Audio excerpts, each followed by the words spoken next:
Hey, wonderful viewers, how's it going? Why are you watching my videos? Well, some of you watch my videos because you all want to learn how to be a better player and enjoy the fact that my videos are kind of like mini guides embedded into gameplay videos. And this is rather encouraging. In fact, because of that, I'm going to present to you something new that I'm going to try. We'll see how it goes. This is what I call a deck building exercise, and to get the most out of it, I want you to participate in it. But first, some background. Oh, I hate net decking. I want to be original. I mean, creative, you know? That's what a lot of people say, and fine. Play Netrunner however you want. I mean, not gonna lie, deck building is pretty easy. All you have to do is to find 49 cards that fit the influence and limit, and you're good to go. However, deck building, well, is a whole different story. A lot of people dream of bringing their pet deck, their cool kid deck or their janky Fisk milling deck, and hope that they will place well in a tournament. Many people fail to do so, not because they suck at the game, but because building a good deck actually requires some very important fundamentals. And the catch-22 is, if you want these good fundamentals, you have to begin with the basics. You need to have net deck before, because then you'll know what a good economy engine looks like, how much ice you should run, how much consistency you need for your breakers, your win conditions, etc. So this is my primary piece of advice. If you have the dream of doing well at a tournament with your own deck, start with the basics. You're not going to get very far if you play only your own homebrew decks all day. Alright, so with that said, this particular video is targeted at players who are intermediate to seasoned. You would have been familiar with the entire card pool, you would know what every card does, and you would have had some experience net decking. You would have seen what a good deck looks like, you would know why it's good having played it, you would know roughly how much economy, draw, ice, breakers you need in a standard deck. However, if you don't meet these requirements, don't worry, don't run away, please give me more YouTube views. Nah, just kidding. It's still good to join in, because there's no harm joining in, and you can always just watch the playthrough video that will come later. But for those of you who want to partake in the deck building exercise, here's what you need to do. I am going to present you a core deck idea. An idea, a few cards that I want to include in my deck that have some particular synergy that maybe I want to base my win condition around. Your job is to pause the video and head to Netrunner DB and create the best deck you can make involving this core deck idea. After you're done making that deck using no other help but your own, you will come up with the 49 cards yourself. We are doing a CORP deck build, obviously. You can then continue watching the video where I do a playthrough, and at the end I'll show you my deck list and share some thoughts behind my deck building process. I will show my deck list. You can think of it as a model deck list, but I really don't want to think that way, because there is no one right deck list. I make mistakes too, and more importantly, sometimes deck list, how good a deck list is really relative on the meta. So why is this exercise important? I think there's a general lack of this online, this kind of deck building exercise where you can build a deck and compare it to what someone else has built, because this allows you to think more critically about your deck. You will look at the differences between your deck and mine, and then you'll say, did I include this card? Is the card that I included correct? I'm not playing this card, is it correct? This allows you to think more critically about your deck building process and the cards that you choose as a whole. And this in turn will build up good fundamentals. When you build future decks, you will keep this in mind, and you don't have to go through trial and error, play 50 games with the decks before you realize that a certain card is not good or that a certain card is absolutely necessary. So, with that said, let's present the core deck idea, shall we? Too much rambling? Alright, today we are going to play Weyland Building a Better World. The combo that we have is one involving Quorum cards, specifically, you guessed it, Brian Stinson. Brian Stinson reads, you can exile a card in your bin to gain a lot of money. It has to be a transaction, and the runner has to have fewer than 6 credits. This is a rather stringent condition that we are going to circumvent with another combo piece, Reverse Accounts. We are going to play Reverse Accounts in BBW, hopefully keep the runner poor, then we'll be able to trigger Brian Stinson to gain 16 credits of restructure. Remember, it's a transaction, triggers BABW. Hedge Fund gains 10 credits, that's a huge credit gain. To reliably land a good reversed accounts, we also want Dedication Ceremony in the deck.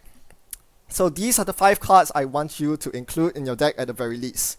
There are some other extremely sensible cards that you should be including, like Hedge Fund and Jackson Howard, but that will constitute only maybe half the deck at most. The other 20 or so cards is completely up to you and your intuition to figure out what's best for this shell, this archetype. Some deck building guidelines for those of you who are in the dark, who are a bit lost, who need some guidance. Ask yourself these questions while building your deck. What is your win condition? Do you have a secondary win condition? Do you have enough economy? How many econ cards do you need? Should they be operation based or asset based or agenda based? How many moving parts are there to the combos in your deck? Looking at this cards that we have here, that's a lot of moving parts, a lot of combos, a lot of cards that require each other. Brian Stinson's useless without a transaction. Dedication Ceremony doesn't do much if you don't draw reverse accounts, etc. How do you mitigate this variance? Can you play and draw your combos consistently? Next, what is your core influence expenditure? We already see that we are going to spend influence on reversed accounts, probably a couple of Jackson Howards as well. What else do you need? What else is essential? And then with your excess influence, what weaknesses can you show up? Or can you use that influence to create even bigger combos, even more devastating combos? Finally, what sort of hate cards do you include? Now, this is probably the most flexible part of the deck, and something that people will probably never agree on, myself included. This really depends on your meta. So, the hate cards I present in my deck might be different from yours, and we can both be correct. This is why there is no one best deck list. The deck has to be tweaked to suit different metas, and this is something you just have to keep in consideration, depending on which meta you plan to play your deck in. So, if you haven't yet, pause the video now, go to Netrunner DB or your deck builder of choice, build a 49 card deck, and then after we roll the intro, we'll carry on with the gameplay, and then we can compare our decks. See you then.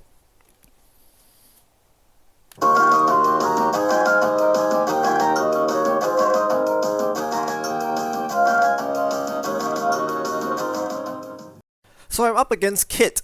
You heard that right. It's not Kate, it's Kit.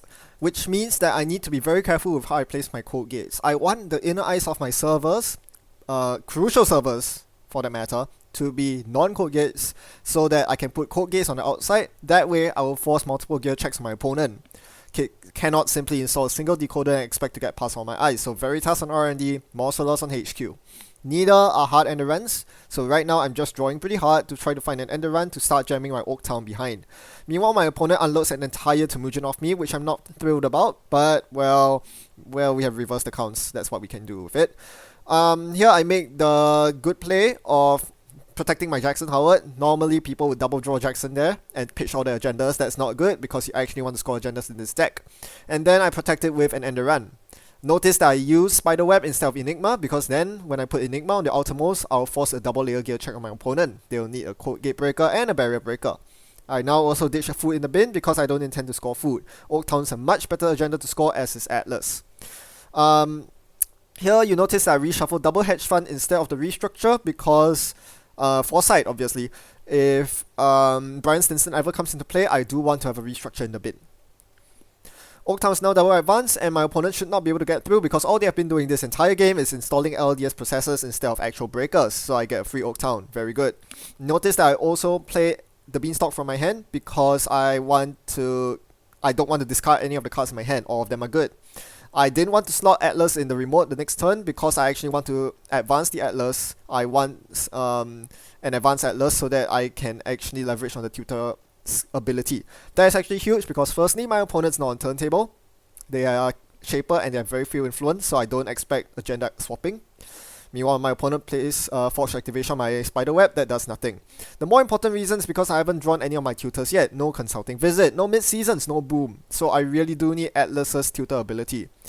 Alright, so now that I have that, I've double Brian Stinson, I've reversed accounts, I can set up my next objective. Being on 18 credits, I cannot threaten the mid-seasons with my opponent's 39 credits. Yes, if you haven't realized by now, my secondary win condition is mid-seasons. Hopefully that's in your deck list as well. So I'm going to bait a run here by slotting in the Brian Stinson. If my opponent trashes it, it's not the worst because it's super expensive to trash, they probably won't anyway, but I want to force their breakers out. I want to see how close they are to getting their breaker suite up. And we see a Peregrine. Okay, that's not good. Peregrine means that my opponent can de-res any code gate that I res. And I did intentionally put DNA tracker on the outermost of the server to be taxing, not expecting it to be Peregrine. So yeah, I'm forced to res it because I want to tax my opponent on credits, but in return my opponent taxes me off 8 credits for resing the DNA. Then we move on to the Enigma, which is really interesting. Because my opponent forced the D-res, I created a fork there. Now that I show them the double gear check, and now that the Peregrine's off the table, because of the D-res bounce, my opponent couldn't get through the server. So you expect me to score the agenda in my remote, but nope, that wasn't an Atlas, that was a Brian Stinson. So that stays. Then I slot the reverse accounts in there. Because of my almost godlike draw, I drew every single copy of Dedication Ceremony into my hand. So if my opponent doesn't contest this remote, the next turn is going to be double dedicate, pop reverse accounts, boom, all their money is gone. 24 credits penalty if my opponent doesn't contest this reverse accounts. And it's very hard to tell that it's a reverse accounts because I'm not advancing it. Normally you want to advance the reverse accounts once or twice to get maximum mileage out of it, but in this case with double dedication, I don't even need to. Just sit back, relax, and enjoy the fireworks as my opponent pays through their nose to use Peregrine for the second time, de-resing my DNA tracker again. It's starting to get expensive. I had a lot of money, I'm now down to 7 credits, but that's fine. I forced my opponent to spend on the Inti, on the Chameleon, and to break all 5 subroutines. And they accessed the Brian Stinson first. Remember, they didn't make the successful run the first time. So now they see Brian Stinson for the first time, they're forced to trash it, which means they have no money to trash my reversed accounts, the more important card. My opponent made a big mistake there, should have accessed in the other order, shouldn't have trashed Brian Stinson. You can always counterplay around Brian Stinson by popping the tech writer. So, need to catch my breath here. What's happening? Reverse accounts in the remote, not gonna do much, my opponent's on 0 credits. Instead, it's time to use Brian Stinson, my backup copy in my hand, gonna res it, and play Restructure Hedge Fund. I was on 5 credits, guess what? I'm now gonna gain 15 from Restructure, 9 from Hedge Fund, 2 for playing those transactions because I'm building a better world. Total gain, 26 credits in a turn. So much for the Peregrine D-res. My opponent went so poor during the Peregrine D-res and running through my server that they opened an opportunity for me to burst back up while they are kept suffocating at such a low credit level. My opponent created such a huge scoring window for me that I couldn't pass it up. At this point, I wanted to score an agenda, but I didn't have one in hand, so I was pondering, do I tutor one up with Atlas or do I just draw for it? Draw turned out to be the right choice as I top decked an Oaktown, which I could immediately slot behind the server. Of course I had to trash reverse accounts, but that's no big loss. I have 2 more in my deck. I can always tutor one with Atlas. So, this is my 6th agenda point. If my opponent forgoes this contesting my Oaktown, they basically lose, because I have a hostile in hand and a hostile in deck, both of which are accessible via the Atlas token, so I can fast advance to victory. Sure enough, even with 5 clicks, courtesy of Beth curing Chang, my opponent is not able to capitalize on it because they started with so few credits. Surely, yeah, they can't get past the DNA tracker without losing lots of cards, so they conceded the Oaktown, and basically that's game. My opponent does a bit of setup, trying their most valiant effort to get into R&D, but all is in vain because I knew that the game was sealed up by this point. If your deck's not fast enough to contest the remote, you're just gonna lose to Weyland scoring out. And that's the beautiful thing about Weyland. With Oaktown, you can just chain one agenda into another, and it's so strong because you don't lose tempo from spending money on advancements. So Veritas is finally put to the test. My opponent has both, all 3 breakers for that matter. That's overkill. They just needed the Peregrine on London Library to break and then de-res the Veritas. They're gonna get through, see just a card, just a single card. It's a reverse accounts that they put in a bin. Again, no matter. That hostile is gonna win me the game as there's no clock threat. Ooh, I really sped through that game. Sorry if you couldn't catch up, but we at Weyland Corporation are very busy people. We have a lot of meetings to attend to, so time is of the essence. Let's get down to comparing our decks. This is my deck list. Look at yours. What are the differences? Let's start off by talking about the economy. As a general rule of thumb, what I usually use is if you have 9 economy cards and you have an econ ID, you are kind of good. That's the baseline. You don't really want to go lower than that. Because your ID specifically synergizes with transactions, I think it's quite a no-brainer that you use all the infection transactions available, or rather, influence-free. Hence, Beanstalk, Hedge Fund, and Restructure. I think almost everyone out there who's watching this will have 3 of each on their deck list. That's pretty obvious. Next, we have the alternate win condition, mid-seasons and consulting boom. I think this just feels very natural. I think a lot of you would have come to the same conclusion as well. Given the core idea, which involves restructure, Brian Stinson, and reverse accounts, what we are noticing is that Brian Stinson and restructure are able to pull up your credit pool very quickly, while reverse accounts is able to, at the snap of your fingertips, burn a lot of credits from the runner. By creating this great valley of credit gap, I think it only makes sense that you play a card that leverages on this credit gap to your advantage, and there's no other card that does this better than mid-season replacements. Landing a bunch of tags on the runner, and then abusing those tags to fulfill your win condition. You have it in faction, it's meat damage. You can play Scorched Earth, you can play Traffic, but I'm giving a meta call that there's going to be a lot of Anarch, so I've had worse will mess over with anything that does less than 5 meat damage, hence boom. And we also have Consulting Visit to make sure that we can play these booms without worrying about the runner trashing them from HQ. All of this is in faction, so again, I think this is pretty logical. Mid-Seasons is a really powerful card. You could play some other trace-based card, like hard-hitting news or seesaws, but the problem with those cards is that now there exists more hard counters to those cards, so mid-seasons makes the most sense right now. Seesaws is easily countered by anything that removes a single tag. Hard-hitting news doesn't have the big impact that mid-seasons has, and is again countered by cards like Aaron Marin, so we have to keep that in mind. I think this is the best alternate win condition you can get, and I think a lot of you will have arrived at the same conclusion. Next up, we have card counts. Now, I think this is something that a lot of people overlook. It's actually quite important to get card counts right. And I don't suggest that I know everything about card counts, but generally you want to play 3 offs whenever possible. Of course, with so many cards in the card pool right now, it might be tempting to spread out your cards so that you get to play every single card. You want to try out different new cards, you want to try out everything. Well, hear me out. If you want to build a good deck, be consistent. There's a reason why I managed to play second place with my deck, because it had 3 breaking news, 2 24/7s, and 2 booms. So, you know, you will see these cards sooner or later. Same thing here. The core cards in this deck are none other than the cards that can jam in remotes, reverse accounts, and Brian Stinson. This is actually quite important, because with this deck, you're looking to actually manipulate credit levels such that you have the credit advantage, and the only way you can really do this is to force runs on reverse accounts, which is kind of like an ambush, except that it's always a win-win for you. Whether the runner runs through the remote or you land the reverse accounts, you are forcing the runner to spend credits. So you want as many of them as possible so that you can force these runs as much as possible. Same thing with Brian Stinson, and in fact Brian Stinson's power level is so high that if you find Hedge Fund and Brian Stinson in your opening hand, you gain so many opening credits, it's ridiculous. Hence, you want 3 copies of it to ensure early consistency. These are the cards that you should include 3 of when having multiples is good, and or if you need these to see it early for best results. Next, we move on to the 2-offs. These are cards that are still important to the deck, important such that they are not 1-offs, but cards that you don't really need to see early on. You don't really benefit much from a turn 2 boom, neither is a turn 2 dedication ceremony going to do much, so you can afford to tone down on them and just run 2 copies. Another alternative is, if you're worried about not seeing your boom early on, there's always Consulting Visit, which is another reason why I put it in this deck, not just to tutor mid-seasons, but also boom for the opportune flatline opportunity.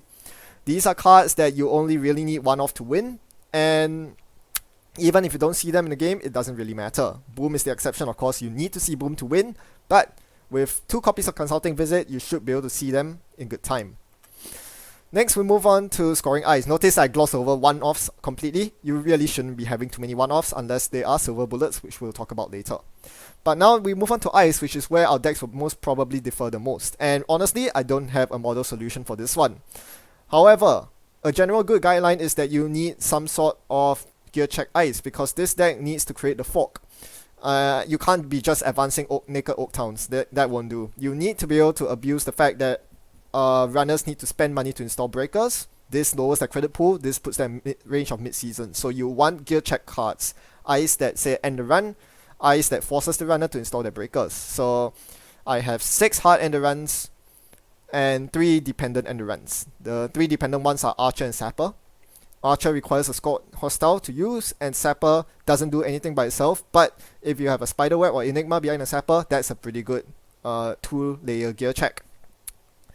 So a general guideline is that you want to have at least 7 end runs. Now you're asking, I'm never going to put 7 end runs on my scoring remote. And yes, you won't. However, 2 things. Firstly, variants, you might not draw them. Secondly, if your opening hand contains 2 end run ice and you're up against a criminal, you want to put those end run ice on your centrals because you need to defend your centrals against Siphon, aggressive running.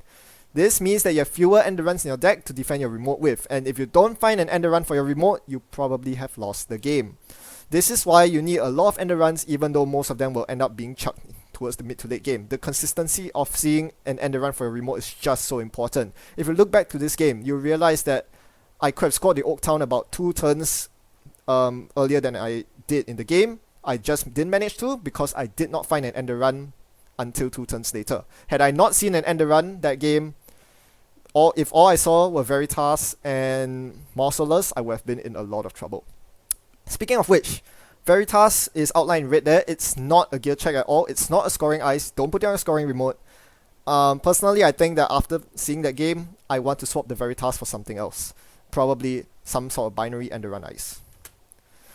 Next, we have taxing ice. Ice that is specialized for is specially included to go on centrals. These are ice that the runner can pass through. So you don't want them to be on your scoring remote, but you want them to be painful face checks to deter early aggression, and you want them to be taxing, preferably high strength, low res costs. So that's where Veritas, Macrophage, and Morcelus come in. Morcelus synergizes incredibly well with Dedication Ceremony, which we are already running 2 copies of. Very natural include.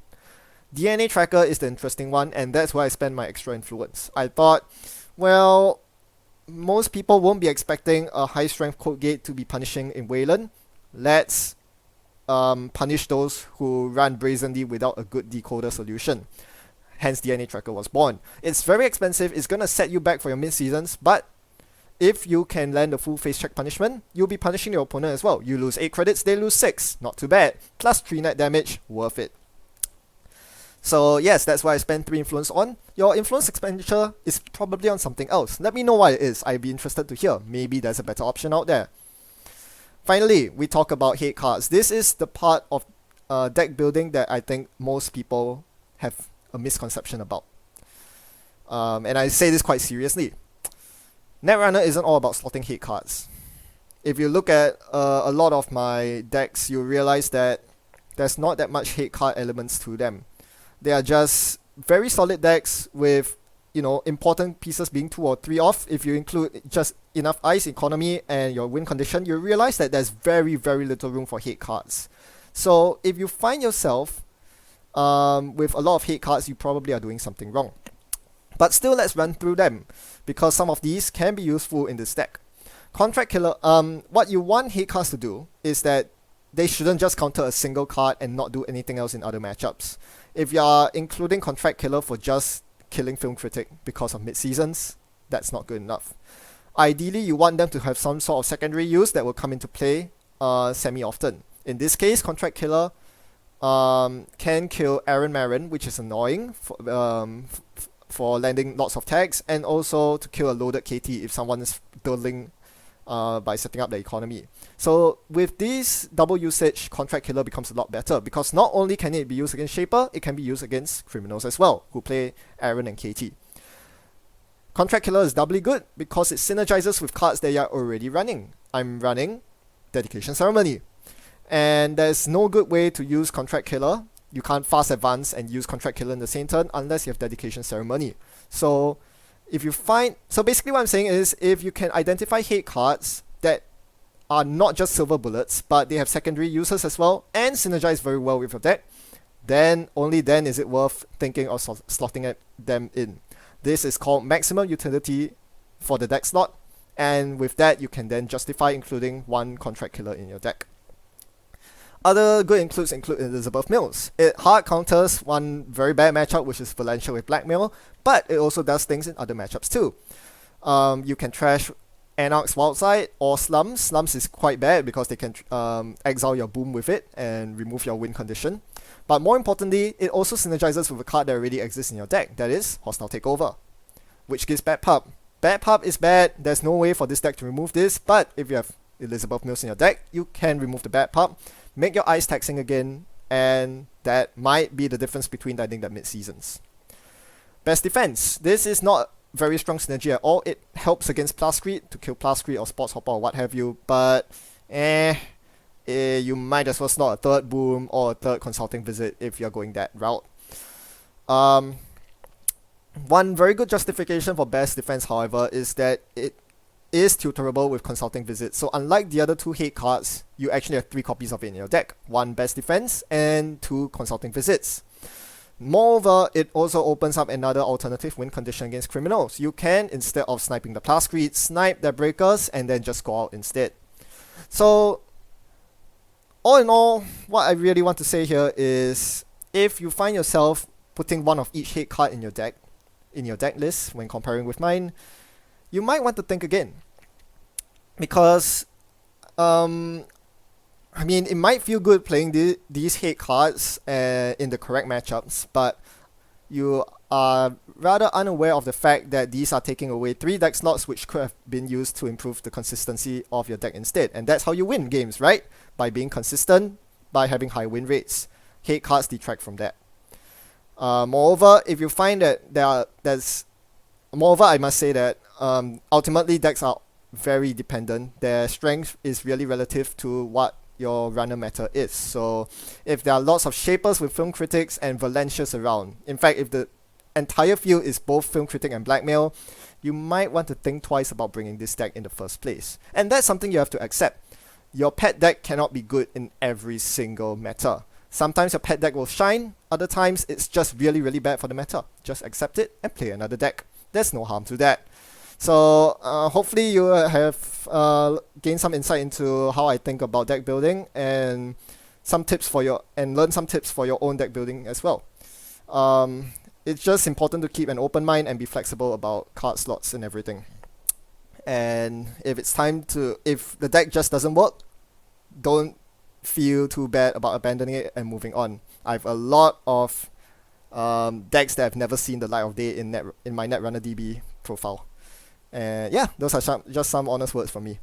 Hope you enjoyed this video, and if it has been useful, let me know. I might do more in the future. Thanks for watching, and happy net running. Goodbye.